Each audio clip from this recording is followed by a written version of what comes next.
Iran क्यों भारत के दुश्मन देश पाकिस्तान के करीब जा रहा है। वो ईरान जो अब तक भारत का सहयोगी रहा है, जिसने अब तक अहम मुद्दों पर भारत का साथ दिया है।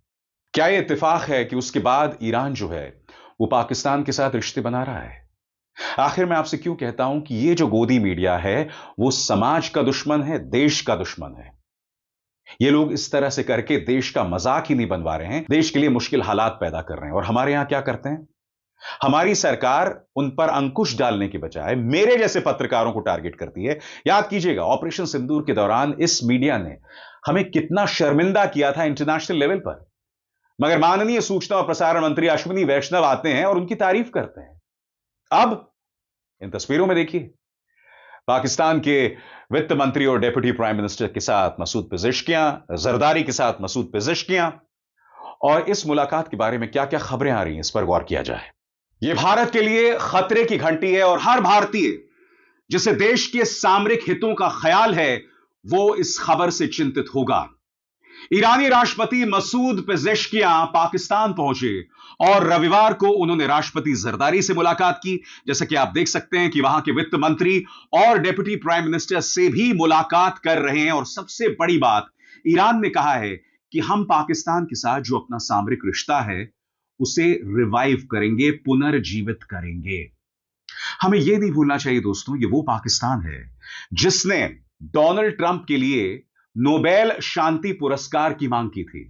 पूरी दुनिया में ऐसे दो देश हैं, इस्राइल और पाकिस्तान। बावजूद इसके राष्ट्रपति मसूद पेजेशकियां जो हैं वो पाकिस्तान जा रहे हैं और पाकिस्तान के साथ रिश्तों को बेहतर करने की कोशिश कर रहे हैं। कभी आपने सोचा ऐसा क्यों हो रहा है? यह हमारे विदेश मंत्री एस जयशंकर की नाकामी नहीं है तो क्या है? आपको आसान लफ्जों में अब मैं बताने वाला हूं कि ऐसा हो क्यों रहा है। ईरान को दिखाई दे रहा है कि पाकिस्तान के रवैये में दोहरे मापदंड है। पाकिस्तान अपने फायदे के लिए अमेरिका को अपने सिर पर बिठा सकता है, मगर ईरान को मौजूदगी चाहिए पाकिस्तान में ताकि वो अपने सामरिक हित आगे बढ़ा सके। सबसे बड़ी बात, राष्ट्रपति मसूद पेजेशकियां भारत नहीं आते हैं। और ऐसा क्यों हो रहा है?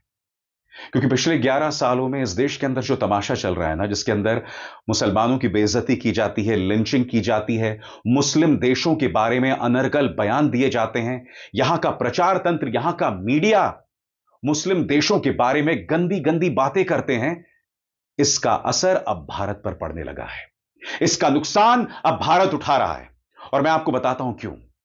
क्योंकि याद कीजिएगा दोस्तों, अभी कुछ ही दिनों पहले की बात है, इंडिया टीवी ने यह शो चलाया था आपके स्क्रीन पर। ड्रग्स लेते हैं और दिन भर सोते रहते हैं, ईरान के सुप्रीम लीडर आयतुल्ला खामेनी को लेकर बड़ा खुलासा। और मैं आपको बता दूं, यह सिर्फ इंडिया टीवी ने नहीं किया था, कई न्यूज चैनल्स ने ऐसा किया था। अब आप ये सोच रहे होंगे कि भाई एक दो कौड़ी का न्यूज चैनल इस तरह की खबर चला दे, इसका क्या असर पड़ता है? नहीं, जैसे मैंने कहा, हम एक ग्लोबल विलेज में रहते हैं, जानकारी एक जगह से दूसरी जगह पहुंचती है। और जब इंडिया टीवी और कई न्यूज चैनल्स, सिर्फ इंडिया टीवी ने नहीं, कई न्यूज चैनल्स ने खबर चलाई थी, उसका नतीजा यह होता है दोस्तों कि ईरान यह बयान जारी करता है। और यह बयान अपने आप में बहुत कुछ कहता है। और इस बयान से आप समझ जाएंगे कि आखिर ईरान क्यों भारत के दुश्मन देश पाकिस्तान के करीब जा रहा है। वो ईरान जो अब तक भारत का सहयोगी रहा है, जिसने अब तक अहम मुद्दों पर भारत का साथ दिया है। आपके स्क्रीन पर जैसे ही तमाम न्यूज चैनल्स पर चला कि आयतुल्ला खामेनी जो है वो ड्रग्स लेते हैं, दिन भर सोते रहते हैं, तो ईरान की तरफ से यह बयान जारी किया गया। आपके स्क्रीन पर गौर कीजिएगा। भारतीय मीडिया को फर्जी और मनगढ़ंत खबरें फैलाकर जनता के भरोसे और अपने प्रोफेशनल साख से समझौता नहीं करना चाहिए। पिछले कुछ दिनों में देखा गया है कि कुछ भारतीय न्यूज आउटलेट्स, जिनमें कुछ बड़े नाम भी शामिल हैं, ने ईरान और उसके महान नेतृत्व के खिलाफ बेबुनियाद रिपोर्ट्स छापी हैं। ऐसी गैर जिम्मेदाराना रिपोर्टिंग न सिर्फ जनता के भरोसे को कमजोर करती है, बल्कि इन मीडिया संस्थानों की प्रोफेशनल इमेज को भी उनके दर्शकों के बीच बुरी तरह नुकसान पहुंचाती है। एम्बेसी यानी दूतावास ये स्पष्ट करता है कि वो अभिव्यक्ति की स्वतंत्रता और लोगों के सूचना के अधिकार का पूरा सम्मान करती है, लेकिन भारतीय मीडिया से आग्रह करती है कि वो भरोसेमंद और निष्पक्ष स्रोतों पर ही निर्भर करे और ईरान को लेकर सनसनीखेज और गलत खबरें फैलाने से बचे। एम्बेसी यह भी याद दिलाती है कि इस्लामिक क्रांति के सर्वोच्च नेता, जो ईरानी सशस्त्र बलों के कमांडर इन चीफ भी हैं, ने 12 दिन की थोपी गई जंग के दौरान सैन्य अभियानों का सफल नेतृत्व किया, जिसमें ईरान ने आत्मरक्षा के ठोस कदमों से ज़ायनिस्ट यानी इस्राएल को करारी हार दी। एम्बेसी को उम्मीद है कि भारतीय मीडिया पत्रकारिता की सच्चाई को कायम रखेगा, बाहरी प्रोपेगेंडा हिस्सा बनने से बचेगा। क्या यह इत्तेफाक है कि उसके बाद ईरान जो है वो पाकिस्तान के साथ रिश्ते बना रहा है? आखिर मैं आपसे क्यों कहता हूं कि यह जो गोदी मीडिया है वो समाज का दुश्मन है, देश का दुश्मन है। ये लोग इस तरह से करके देश का मजाक ही नहीं बनवा रहे हैं, देश के लिए मुश्किल हालात पैदा कर रहे हैं। और हमारे यहां क्या करते हैं?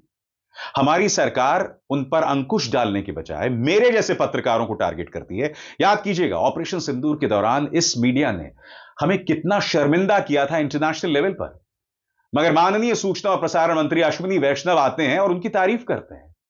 अब इन तस्वीरों में देखिए, पाकिस्तान के वित्त मंत्री और डेप्यूटी प्राइम मिनिस्टर के साथ मसूद पेजिशकियां, जरदारी के साथ मसूद पेजिशकियां, और इस मुलाकात के बारे में क्या क्या खबरें आ रही हैं, इस पर गौर किया जाए। ईरान के राष्ट्रपति मसूद पेजिशकियां और पाकिस्तान के राष्ट्रपति आसिफ अली जरदारी ने रविवार को इस्लामाबाद में हुई मीटिंग में दोनों देशों के रिश्तों को हर क्षेत्र में और मजबूत करने पर जोर दिया।